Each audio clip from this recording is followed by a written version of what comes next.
Welcome back to my channel, your go-to space for freelancing tips, skills, and strategies to help you succeed. If you're new here, make sure to hit that subscribe button, like, share, and drop a comment below. It really helps us grow this community.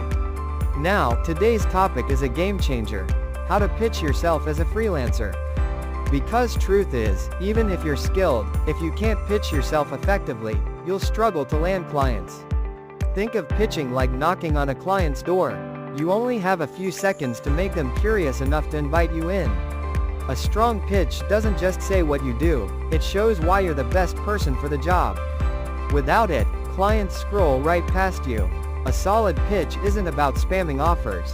It's about connection. A great pitch builds trust, gets clients to reply, and positions you for consistent work, not just one-time gigs. The better your pitch, the better your clients. Here's the secret: don't start with you. Start with them. Clients only care about one thing: solving their problem. So begin your pitch by identifying their pain point. For example, "I noticed your website loads slowly, which could cost you customers." Boom, now you have their attention. Once you've pointed out their problem, show that you understand it deeply.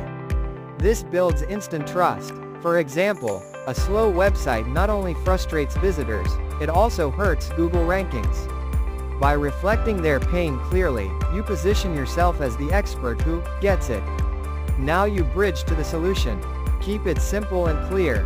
For example, "I can optimize your site speed, ensuring it loads in under 3 seconds, which will improve user experience and SEO performance."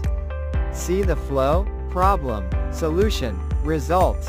Clients love clarity. Your pitch shouldn't feel like an essay.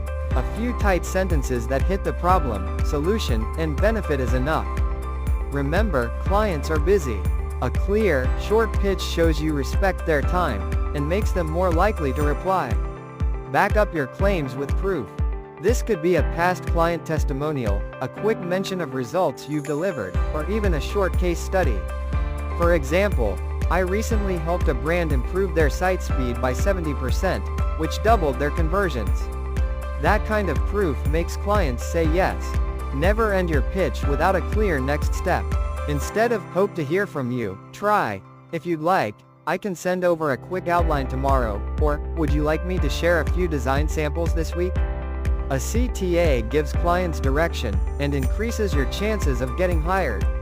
And that's it, a step-by-step guide to crafting winning freelancer pitches. Remember, your pitch is the door opener, but your portfolio is what seals the deal.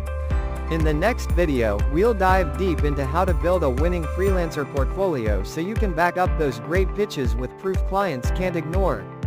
Don't forget to subscribe, like, share, and comment below. I'd love to hear about your pitching experiences.